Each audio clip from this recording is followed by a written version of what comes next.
Hello friends, नमस्कार friends. आज हम हल करने वाले हैं अभ्यास एक को। यहाँ देखेंगे अभ्यास एक में ना, कल हमने 20 नंबर तक के प्रश्न को यहाँ पर सॉल्व करवा रहे थे। आज हम यहाँ पर देखेंगे 21 नंबर से लेकर के इन सभी प्रश्न को यहाँ पर हल करने वाले हैं। तो जो भी स्टूडेंट कल वाला वीडियो नहीं देखें तो एक बार जाकर जरूर से देखिएगा। हमने इसका प्लेलिस्ट बना दिया है, उसमें सभी वीडियोज आपको मिल जाएगी। तो 21 नंबर में बोला गया कि निम्नलिखित में से किस संख्या का बोध होता है। तो बिल्कुल इसको हम सॉल्व करेंगे। कल का विस्तारित रूप में था ना लिखने का, 20 नंबर में देखेंगे। इसमें रेखाखंड की संख्या गिनना है। तो चलिए देखते हैं 21 नंबर को पहले। देखेंगे फ्रेंड्स, ये 20 नंबर जो कल हमने हल करवाया था ना, आज आगे चलेंगे 21 नंबर से। प्रश्न लिख लेते पहले, क्योंकि 8 × 10 के पावर 3 है, प्लस 4 × 10 के पावर 2 है, फिर क्या है 0 × 10 के पावर 1, प्लस 5 × 10 के पावर 0। याद कीजिए 10 के पावर 0 इसका मतलब क्या होता है, ये कल हमने बताया था ना। तो सबसे पहले आप चाहें तो 10 के घात को यहाँ पर सीरियल से यहाँ पर हम लिख सकते हैं, और नहीं तो ऐसे लिखिए ना, 8 × 10 के पावर 3 है ना, तो यानी कि एक पर 1 2 3 0। 4 × 10 के पावर 2 है, यानी कि 10 × 10 100, यानी कि 2 0 होगा ना। प्लस 0 × अच्छा, जीरो पावर कुछ भी रहे, लेकिन जीरो में कोई भी संख्या से गुना करेंगे तो आंसर तो जीरो ही आएगा, तो पावर देखने की जरूरत ही नहीं है। प्लस 5, 10 के पावर 0 का मतलब एक ही होगा, एक से गुना करेंगे तो भी कोई परिवर्तन होगा, बिल्कुल नहीं। तो ये गुना करेंगे तो 8,000, ये गुना करेंगे तो 400, ये वाला यहाँ पर 5 जोड़ेंगे, क्योंकि जीरो जोड़ेंगे तो कोई फायदा है नहीं। 8,000 में 400 जोड़ेंगे तो 8,400, और 400 में 5 जोड़ेंगे तो 405। तो आंसर क्या आएगा 8,405। आप खुद बताएंगे ना, क्या इसमें कुछ भी जोड़ने की आवश्यकता थी? आप कहेंगे बिल्कुल भी नहीं। अब फ्रेंड्स आगे यहाँ पर देखेंगे ना, यहाँ पर फिगर को गिनना है। तो चलिए ना, बुक ही हम आपके सामने लाते हैं। देखेंगे फ्रेंड्स, बुक आपके सामने है। 22 नंबर बोला गया, नीचे दी गई आकृतियों में ना रेखाखंड की संख्या बताना है। अच्छा, सबसे पहले इतना याद रखेंगे ना, इसका एक ट्रिक होता है, ठीक है, रीजनिंग में पढ़ने को मिलेगा आपको। 1 2 3 4 है ना, तो 4 दूनी के 8 को यहाँ पर हो जाएगा, ठीक है, किस क्या त्रिभुज। लेकिन हमसे इसमें रेखाखंड पूछा गया है। तो चलिए ना, हम कोई भी ट्रिक नहीं लगाते हैं, पूरा गिन गिन करके बताते हैं। 1 2 3 4, ये तो सिंपली 4 दिख रहा है, ठीक है। और यहाँ से यहाँ तक 5, क्योंकि ये दो भाग में विभाजित है, ठीक है ना। तो 5 6, ये 7, ये यहाँ पर 8, एक बड़ा वाला 9, एक बड़ा वाला 10। तो इस प्रकार से 10 हो जाएगा, ठीक है। चलिए सेम यहाँ भी गिनेंगे। देखेंगे अगर ट्रिक से निकालेंगे ना, तो 1 2 3 4 है, तो 4 दूनी के 8 है, आंसर 8 ही है। लेकिन ऐसे नहीं निकालना, तो ऐसे देखिए 1 2 3 4 5 6, एक बड़ा वाला 7, एक बड़ा वाला 8। तो 8 ही को था यहाँ पर रेखाखंड, यह भी बन गया। अब उसी प्रकार से तीसरा देखेंगे। तीसरा हम कैसे गिनेगा, देखिए ये फ्रेंड्स मान लेंगे ना, ये आयत है, तो 1 2 3 4, ये 4 भाग हो गया, ये 5, ये 6, ये 7 भाग, 7 भाग ना, ये 8, ये 9, ये 10, एक 11, एक पूरा बड़ा वाला 12, एक पूरा बड़ा वाला 13। तो टोटल इसमें 13 है। इसमें 10 लिख लेंगे, इसमें 8 लिख लेंगे, इसमें 13, क्योंकि सभी गिनना था। यहाँ आएंगे नीचे, इसमें क्या बोला गया था, इसमें निम्नलिखित आकृतियों का परिमाप ज्ञात करना है। देखेंगे यहाँ पर त्रिभुज है, ठीक है, और यहाँ पर देखेंगे तो आयत है। तो त्रिभुज का परिमाप क्या होता है, तीनों भुजाओं का योग। आयत का परिमाप क्या होता है, 2 × L + B। आप चाहें तो इसको भी सभी को जोड़ लेंगे ना, तो भी आंसर में कोई परिवर्तन नहीं होगा। तो चलिए 23 का पहला बनाएंगे। 23 नंबर में देखेंगे, त्रिभुज दिया गया, तो यहाँ पर लिख लेंगे त्रिभुज का परिमाप बराबर फॉर्मूला यहाँ पर होता है ना, A + B + C। ए क्या है, पहली भुजा, बी दूसरी, सी तीसरी, यानी तीनों भुजा का योग। तब ऐसे नहीं समझेंगे, तब पूरा का पूरा लिख लीजिए, ठीक है। तीनों भुजाओं का योग। तीनों भुजा क्या है, एक 5, एक 6, एक 7। 5 1 6 1 7, सब सेंटीमीटर में, ठीक है ना। तो 6 5 11, 11 7 18, तो उत्तर सेंटीमीटर में लिखेंगे, 18 सेंटीमीटर। तो इस प्रकार से 23 नंबर बन गया। अच्छा, 23 में दो प्रश्न थे ना। एक आयत है, तो आयत का भी परिमाप लिख सकते हैं, सभी भुजाओं का योग, सबको जोड़ दीजिए। बाकी हम फार्मूला बताते हैं आपको, क्योंकि आगे फार्मूला का भी आवश्यकता तो पड़ेगा। तो यहाँ लिखिएगा आयत का परिमाप। आयत का क्षेत्रफल बराबर भी फार्मूला यहाँ पर आपको बता देंगे, ठीक है। लंबाई गुणे चौड़ाई होता है, परिमाप होता है 2 × L + B। एल हमारे क्या है, लंबाई, बी हमारा है चौड़ाई, समझ गए ना। तो 2 × L, लंबाई कितना दिया गया है 5, और चौड़ाई है 6। तो 5 + 3, तो 2 × 5 × 3 8, 8 दूनी के 16, सभी सेंटीमीटर में, तो सेंटीमीटर में।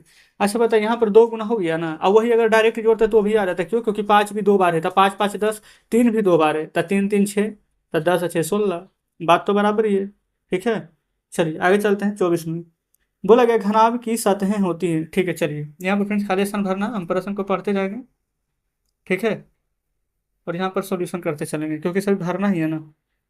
24 का 1 दो, तीन, चार प्रश्न है। पहला देखेंगे, घनाभ की सभी सतहें कैसे होती है? तो आयताकार, घन रहता तो वर्गाकार। ठीक है, तो यहाँ पर लिखेंगे आयताकार। दूसरा में आइए, बोला गया घन की, देखिए घन का बात आ ही है, तो घन रहेगा तो वर्गाकार, अभी ना बताएं। तीसरा, गोला के किनारों की संख्या, गोला में कितना किनारा होता है? अब बताइए, गोल जो रहता है उसमें कहीं किनारा रहता है? देखे है, बिल्कुल नहीं, तो लिख दीजिएगा शून्य। अच्छा, चौथा, बेलन के सभी त्रिज्याएं, तो यहाँ पर बताएंगे कि बेलन के सब, अच्छा ठीक है, बेलन के सभी त्रिज्याएं कैसी होती है? तो आप कहेंगे बिल्कुल समान, या फिर बराबर भी लिख सकते हैं। नहीं तो चलिए ना, बराबर या समान कुछ भी लिख दीजिए, क्योंकि बेलन देखते हैं ना, जो भी रहता है उसका त्रिज्या गोल इधर जैसा रहेगा बिल्कुल वैसा ही रहेगा, दोनों तरफ समान। ठीक है, आप चाहें तो घर में जैसे कि रोटी जिससे बेला जाता है बेलन होगा ना, आप चाहें तो एक बार देखिएगा, उसका त्रिज्या बिल्कुल समान होगा। पचम दो को भरने वाला है, बोला है ना कि बेलन की दो सतहें, ठीक है, खाली स्थान एवं सतह कैसी होती है? अच्छा, चौथा में ना वृत्त की त्रिज्याएं थी, ठीक है, हाँ वृत्त की भी त्रिज्याएं ना बराबर ही होती है जी, बिल्कुल सही है। तो देखेंगे बेलन की दो सतह है, वो क्या होगा? तो वृत्ताकार होगा। बेलन देखेंगे इस प्रकार से बेलन रहता है, तो दोनों सतह यहाँ पर क्या होता है? वृत्ताकार होता है। ठीक है, एवं उसका एक सतह देखेंगे ना तो कर्व रहेगा, रहता है ना, तो यहाँ पर लिख लेंगे एक में वृत्ताकार। आप चाहें तो वृत्ताकार नहीं लिखेंगे तो समतल भी लिख सकते हैं। ठीक है, दूसरा होता है वक्र। ठीक है, यहाँ पर 24 नंबर देखेंगे, हमने यहाँ पर पूरा भर लिया है। ठीक है, इसमें 5 प्रश्न थे तो पूरा हमारा हो गया। 25 पर आइए। 25 में क्या बोला गया है? निम्नलिखित आकृतियों को आकृतियों में दिए गए भाग को छायांकित कीजिए 1/4 भाग। इसमें तो फ्रेंड्स फिगर बनाने वाला है, लेकिन फिर भी हम यहाँ पर मतलब नॉर्मली फिगर बना लेते हैं। 25 के पहला ऐसे करके 1/4 भाग है, बोला गया छायांकित करना है, तो यहाँ पर लिख लेते हैं 1/4। कैसे छायांकित करेंगे जो बताइए? 1/4 यानी 1 2 3 4 भाग में एक को छायांकित करना था, कोई भी एक भाग ये वाला हम छायांकित कर देते हैं। आपका मन करे कि नहीं ये कर दें, किन्हीं का मन करेगा ये, तो जो भी मन करे कोई एक को कर दीजिएगा। दूसरा में आया 3/8 भाग, तो 8 भाग तो होना चाहिए सबसे पहले। 1 2 3 4, अब बीच से काट देंगे तो हो जाएगा 8, 3/8। तो 8 में कितना? 3 भाग रंगना है, तो 1 भाग, 2 भाग, 3 भाग रंगती है। किन्हीं का मन करेगा 1 भागी 1 भागी 1 भागी, मतलब कैसे भी रंगे 3 भाग रंगना है आपको। तीसरा मांगे 1/2 भाग, इस प्रकार से है 1/2 भाग। 1/2 कहने का मतलब आधा भाग, तो कोई भी आधा रंग दीजिए, तो हम इस तरह से आधा रंग देते हैं इधर वाला। आपको लगेगा, कोई कोई बोलेगा ना कि यहाँ पर तो आप दो को रंग दिए, तो टोटल गिनिए 1 2 3 4 गो था। ठीक है, 4 भाग। अब बोला गया आधा रंगने के लिए, तो दो से भाग देंगे, 2 2 4, तो आधा यानी कि दो को रंगेंगे, एक एक दो को। समझ गए ना? तो इसलिए 1/2 का मतलब जो होता है आधा, तो हमने यहाँ पर आधा को यहाँ पर कलर कर दिया है। तो ये फ्रेंड्स हमारा 25 नंबर भी यहाँ पर कंप्लीट हो जाता है, कोई दिक्कत यहाँ तक नहीं है। आगे देख लेते हैं 26 को। 26 में बोला गया ना कि भिन्न बनाना है, देख लेंगे।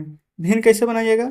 अंश 3 है, हर 5 है, तो याद रखिएगा हमेशा ऊपर अंश रहता है, नीचे बटा में हर रहता है। अंश ऊपर हो जाएगा 3, हर नीचे हो जाएगा 5, तो 3/5 हमारा यहाँ पर ये भिन्न है।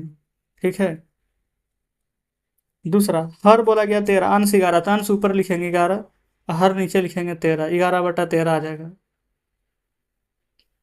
तीसरा में अंश 7, 7 ऊपर, हर 9, तो 9 नीचे, यही आंसर हो जाएगा। चौथा में आएंगे हर 17, अंश 5, अंश ऊपर लिखाता है 5, हर 17 है, तो 17 नीचे लिखाएगा, तो ये हो जाएगा 5/17। बताइए, कोई दिक्कत नहीं है। अच्छा, 27 नंबर में देखेंगे। 27 में बोला गया ना, एक त्रिभुज से संबंधित निम्नलिखित प्रश्न के उत्तर दें। किसी त्रिभुज में अधिक से अधिक कितने न्यूनकोण हो सकते हैं?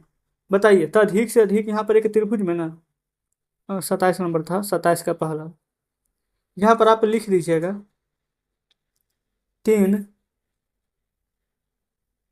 न्यूनकोण हो सकते हैं। ठीक है, और वो तीनों न्यूनकोण कैसे बन सकते हैं? तो देखेंगे, मान लेते हैं कि एक त्रिभुज है, आपको पता है ना कि त्रिभुज का तीनों कोणों का योग 180 डिग्री होता है। ये समबाहु त्रिभुज है, तो ये भी 60 डिग्री होगा, ये भी 60 डिग्री होगा, ये भी 60 डिग्री होगा। तो बताएंगे यहाँ पर कुल कितना यहाँ पर बन गया न्यूनकोण? तो आप कहेंगे 3 गो, क्योंकि त्रिभुज का तीनों कोणों का योग 180 डिग्री होता है, तो ये हमारा 60 डिग्री का कोण बन जाएगा। ठीक है, तो यही हमारा आंसर हो जाएगा। आप चाहें तो यहाँ पर लिख सकते हैं 60 60 60। क्लियर? पहला बन गया है 27 का। दूसरा, ठीक है, पहले पेज पलट लीजिए। देखिए, दूसरा में बोला गया किसी त्रिभुज में अधिक से अधिक कितने अधिक कोण बन सकते हैं। अधिक कोण पहले कहते किसको हैं बताइए। जो कोण फिर से 90 डिग्री से ज़्यादा हो और 180 डिग्री से छोटा हो, यही ना, उसे हम यहाँ पर अधिक कोण कहते हैं। ठीक है। अच्छा तो बताइए, तो वो पहले अधिक कोण बनेगा कितना, तो आप कहेंगे कि एक। कैसे बनेगा एक, तो देखिएगा, क्योंकि 90 डिग्री से अधिक होता है, ठीक है, आप किसी भी त्रिभुज में देखेंगे ना, तो दो अधिक कोण होंगे, ठीक है, तो केवल उन दोनों का योग 180 से अधिक हो जाएगा, जो कि असंभव है। क्यों, क्योंकि यहाँ पर तीनों मिला करके हमें यहाँ पर 180 डिग्री होनी चाहिए। तो आप यहाँ पर स्पष्टीकरण में ऐसे लिख सकते हैं कि अधिक कोण का मान 90 डिग्री से अधिक होता है। यदि किसी त्रिभुज में दो अधिक कोण होंगे तो केवल उन दोनों का योग ही 180 डिग्री हो जाएगा। आप कहेंगे ऐसे कैसे सोचेगा, तो देखिए 60 60 60 है ना, अधिक कोण हमने क्या बताया कि एक कोण 90 डिग्री का होगा और दूसरा 180 से छोटा होगा। तो मान लीजिए कि एक कोण 90 डिग्री अधिक कोण है ना, तो मान लेते हैं ये कोण 92 डिग्री का है, एक कोण 91 डिग्री का है, तो दो एक तीन, अनु 18 183 डिग्री हो जाएगा। तो तीसरा कोण कितना का होगा। समबाहु त्रिभुज में सभी कोण 60 60 डिग्री का होना चाहिए कम से कम। तो ये बनेगा ही नहीं, क्योंकि तीनों मिलाकर के 180 होगा, लेकिन ये दो ही को मिलकर के 183 हो जाएगा, 180 से ज़्यादा। तो ये असंभव है। तो इसलिए सिर्फ एक ही यहाँ पर अधिक कोण बनेगा। चलिए आगे। तीसरा में बोला गया किसी त्रिभुज में अधिक से अधिक कितने समकोण हो सकते हैं। अच्छा, समकोण किसे कहते हैं, जो कोण फिर से ठीक 90 डिग्री का हो। तो ये भी एक होगा। अब आप सोचेगा कि नहीं एक कैसे होगा, तो देखेंगे, अगर फ्रेंड्स एक यहाँ पर त्रिभुज फिर से बनाइए। अब मान लेते हैं एक कोण ये 90 डिग्री का हो जाएगा और दूसरा कोण भी 90 डिग्री का हो जाएगा, तो 90 90 तो 180 हो जाएगा। तो तीसरा तीसरा कोण किसका होगा, तीसरा कोण भी तो बनना है कम से कम 60 डिग्री का। तो इसके लिए तो 0 डिग्री बचेगा। तो इसलिए फ्रेंड्स ये भी असंभव है। तो ये दूसरा तीसरा दोनों का आंसर एक होगा। अब आगे देखेंगे, कितना था 28 नंबर। 28 में बोला गया ना, उचित संकेत का प्रयोग करते हुए संख्याओं का आरोही क्रम। आरोही मतलब होता है ना बढ़ते हुए क्रम में लिखना है। तो बढ़ते हुए क्रम में कैसे लिखेंगे, सबसे छोटा फिर थोड़ा बड़ा थोड़ा बड़ा और लास्ट में सबसे बड़ा। तो लिखेंगे सबसे छोटा पहले एक, क्या था, 00, 1 00 1, सबसे छोटा, फिर थोड़ा सा बड़ा में चलेंगे तो 1 01 01 01, फिर इससे बड़ा में चलेंगे तो 1 01, फिर 1 0 1 1, इससे बड़ा में चलेंगे तो 1 1 0 1 1 0 1, इससे बड़ा में चलेंगे तो हो जाएगा 1 1 1 2 3 4 0 1। ये हो गया फ्रेंड्स आरोही क्रम बढ़ते हुए में। आगे बोला गया है ना कि अवरोही, अवरोही होता है यानी कि घटते हुए क्रम, यानी उल्टा, सबसे बड़ा फिर थोड़ा छोटा लास्ट में सबसे छोटा। तो देखेंगे 56 52 50 50, तो 56 वाला होगा सबसे बड़ा, 56 0 320, फिर उससे छोटा का 52 वाला, 52 0 632। अब दोनों में 50 है लेकिन 63 है, इसमें 26 है, तो 63 वाला बड़ा होगा। तो 50 63 02, और फिर हो जाएगा 50 26 30। तो इस प्रकार से 29 नंबर भी सॉल्व हो जाता है। अच्छा देखेंगे फ्रेंड्स, ये 29 नंबर नहीं है बल्कि 28 का ही दूसरा है। अब 29 नंबर में आइए। बोला गया कि निम्नलिखित परिमेय संख्याओं का आरोही क्रम में लिखिए, यानी बढ़ते हुए क्रम में। यहाँ पर सभी प्रश्न देखेंगे ना इस प्रकार से है ना, 5/6, यहाँ पर थोड़ा जगह छोड़कर लिखते हैं, 3/11, 5/7, 8/5, 5/8। अब यहाँ पर देखेंगे फ्रेंड्स कि अगर यहाँ पर नॉर्मल प्रश्न था तो वो तो आपने बहुत आराम से बना लिए, है ना, बढ़ते हुए क्रम में। लेकिन यहाँ पर आरोही क्रम लिखने में ना आपको थोड़ा सा टाइम लग सकता है। क्यों, क्योंकि सब यहाँ पर बाटा में है। तो इसको कैसे बनाएंगे, जो समझिए ट्रिक से। ट्रिक क्या है ना कि हम अपने मन से एक एक जीरो देंगे। अब देखिए 6 5 30, 6 6 36, 6 6 8 48, लगभग में लगाइए, 8 बार में लग जाएगा। 11 दूनी के 22, लगभग 2 बार में। 7 7 49, 5 से 16 85, 8 7 56, 8 6 48। ठीक है, लगा दिए। अब देखिए हम यहाँ पर क्या करने वाले हैं। सबसे छोटा कौन है, आप कहेंगे दो, दो ना है, तो यानी कि 3/11। आरोही क्रम में क्या होता है, सबसे छोटा थोड़ा बड़ा लास्ट में सबसे बड़ा। तो लिखेंगे 3/11। आरोही क्रम का साइन इस प्रकार से होता है। चलिए इसका काम खत्म। अब 2 के बाद क्या है, तो आप कहेंगे ये 6। 5/8, क्योंकि जीरो तो अपने मन से न लगाए थे, तो 5/8। उससे बड़ा क्या है 7, यानी 5/7। 7 के बाद 8, यानी 5/6। और उसके बाद 8/5 लास्ट में। तब आप खुद फ्रेंड्स हमें यहाँ पर ये बताएंगे ना कि क्या इस प्रकार से आपने इससे पहले कभी पढ़ा था। अगर पढ़ा था तो अच्छी बात है ना, कि पढ़ लिए हैं। और नहीं पढ़े थे फ्रेंड्स और ये तरीका आपको बेस्ट लग रहा है तो बिल्कुल कमेंट बॉक्स में बताइएगा। एक और तरीका पता है क्या, 6 से 5 में भागा दीजिए, 11 से 3 में भागा दीजिए, तो पता है इस प्रकार से दशमलव में चला जाएगा। तो इसलिए हमने इस प्रकार से बनाया है। तो ये फ्रेंड्स 29 नंबर हमारा सॉल्व हो गया। देखते हैं। अच्छा, प्रश्न की संख्या तो 50 है, कोई बात नहीं। ये देखेंगे बुक आपके सामने है, 29 नंबर तक के प्रश्न को ही आज हम रहने देंगे। बाकी फ्रेंड्स आगे में जितने प्रश्न दिए गए ना उसको कल के वीडियो में सॉल्व करा देंगे। तो आज का सेशन कैसा लगा कमेंट बॉक्स में जरूर से बताएंगे। वीडियो अच्छी लगी हो तो वीडियो को लाइक और चैनल को सब्सक्राइब कर दीजिएगा। तो ठीक है, मिलते हैं आपसे कल नेक्स्ट वीडियो में नेक्स्ट चैप्टर के साथ।